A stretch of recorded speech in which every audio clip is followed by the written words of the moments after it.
There's something about the dead of night, the silence, the shadows, the way ordinary things feel just a little too still. It's when the world sleeps, and sometimes that's when the truly terrifying things come awake. In this video, we're diving into 3 real-life encounters that took place in those fragile hours between midnight and dawn. But these aren't ghost stories, no. These are encounters with people. Real people. The kind who lurk, stalk, and wait. You'll hear how one woman's peaceful nights were shattered by a silent presence watching her through the windows. How a man's walk home turned into a nightmare pursuit. And how a simple misunderstanding spiraled into something truly disturbing.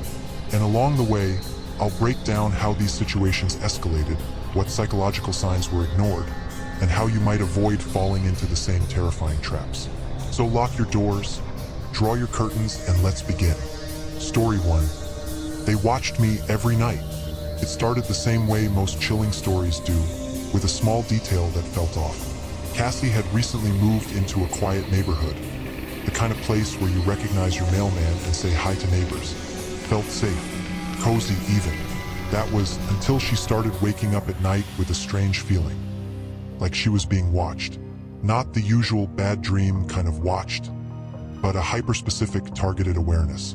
Her instincts told her something wasn't right. First, she brushed it off. After all, who hasn't had a weird night's sleep?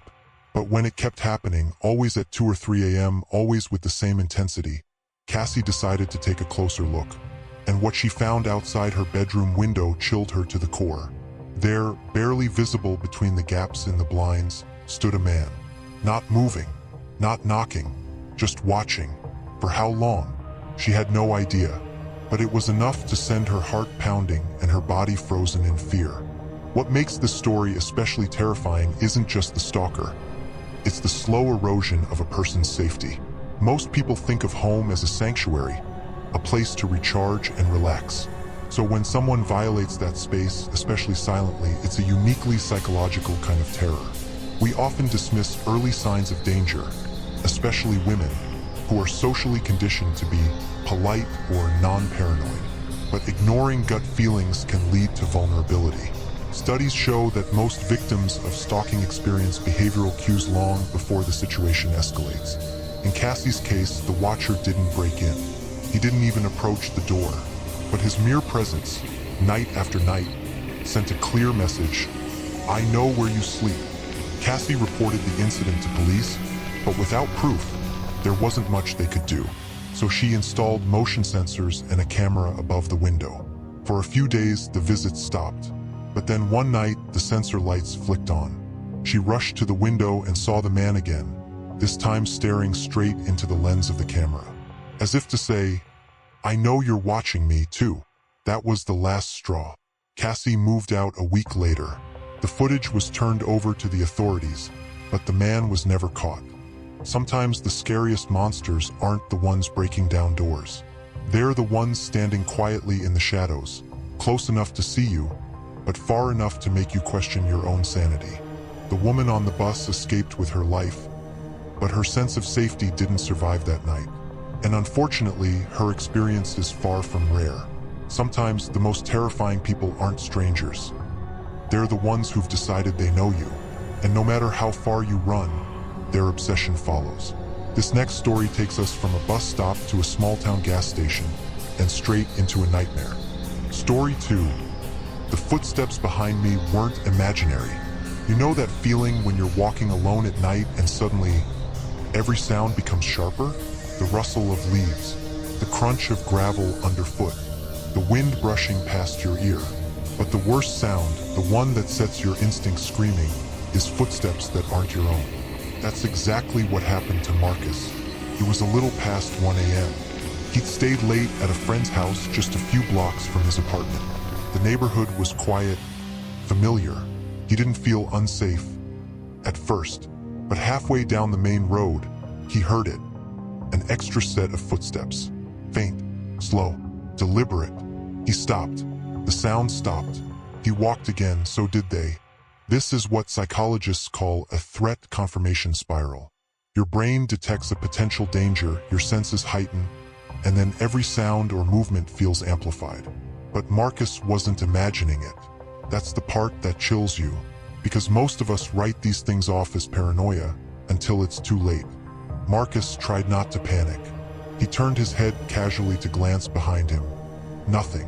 But every time he rounded a corner or passed a streetlight, he could feel it, like someone was just out of frame.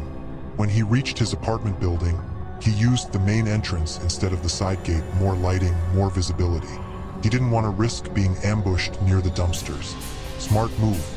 He rushed up the stairs 2 at a time and stepped inside his apartment, locking the door behind him. He even laughed a little. Maybe he had imagined it after all. But then came the knock. 3 sharp taps. Not on the door. On his living room window, the one facing the street. Marcus froze. There's a terrifying intimacy in this moment. Marcus didn't just get followed, he got hunted. The window knock is more than an attempt to enter. It's a message. I know where you are. I watched you. In stalking psychology, this is called escalation through proximity. Many predators push boundaries not with violence at first, but with presence. They let their target know they're being tracked, hoping fear alone will do the damage. Marcus never saw the person's face. The figure disappeared by the time police arrived. But it wasn't a random mugging attempt, it was calculated. Intentional. Sometimes the most terrifying moments aren't loud or violent. They're quiet, subtle, calculated, and they leave you with questions that might never have answers. Marcus never found out who followed him. But that knock on the glass still haunts him, and it makes you wonder, how many times have you been followed without even knowing it? What makes stalkers so dangerous isn't just what they do. It's what they're willing to become. Patient predator, a friendly stranger, even a quiet voice on the other end of the phone. This next story may be the most unsettling of all, because it reminds us that terror doesn't need to knock on your door. Sometimes, it calls from just outside your window. Story 3. The late-night caller who knew too much. It's one thing to get a wrong number call in the middle of the night. It's annoying, maybe a little creepy if it's persistent. But what if that caller isn't wrong at all? What if they know your name, your habits, and exactly where you are at that very moment? That was the nightmare Grace found herself in one freezing winter night. Grace had just moved into a small studio apartment. She loved the solitude, the quiet hum of the radiator, the soft glow of her bedside lamp. She'd recently broken up with her ex, Kevin, after a turbulent relationship. She thought the new space would be a fresh start. That illusion shattered on the 4th night. At 2:47 a.m., her phone rang. Unknown number. She silenced it. It rang again, then again. On the 3rd try, she picked up, ready to tell them off. Hello. Silence. She almost hung up when she heard it. Did you lock your back door tonight, Grace? Her stomach turned. What's so terrifying about this isn't just the call. It's the detail, the personalization. This wasn't a random prank. It was targeted. This taps into a primal fear, being watched in your most private space. Home is supposed to be your safe zone, but stalkers exploit that, turning familiarity into vulnerability. Grace froze. She hadn't told anyone about the new apartment. No Instagram posts, no texts except to her mom. She didn't even have a listed number. Who is this? She snapped. The line disconnected. She locked the back door. Thankfully, it had been unlocked and checked every window. Nothing. She barely slept, every creak of the floorboards making her jump. The next night, same time, same caller. Nice pajamas. Red's your color. This time, she called the cops. They showed up 15 minutes later, searched the area. Nothing. The number couldn't be traced. On the 5th night, it escalated. Grace had set up a small camera by the window with help from a friend. That night, the call came again. Smile. She ran to the footage the next morning. There he was, a man, partially hooded, standing just outside the fence, phone in hand, watching. She couldn't prove it was Kevin, but the timing, the voice she knew. She got a restraining order, moved again, changed her number. She hasn't heard from him since, but she still checks every lock, every camera, every night. Sometimes the scariest monsters don't wear masks or break down your door. Sometimes they just watch. Wait, and whisper through a phone line, knowing exactly when you're most vulnerable. The night hides many things: fears we bury, faces we don't recognize, and people who would rather you never sleep again. These stories weren't just scary, they were true. And if they've left you glancing at your windows or turning on an extra light, you're not alone. But now I want to hear from you.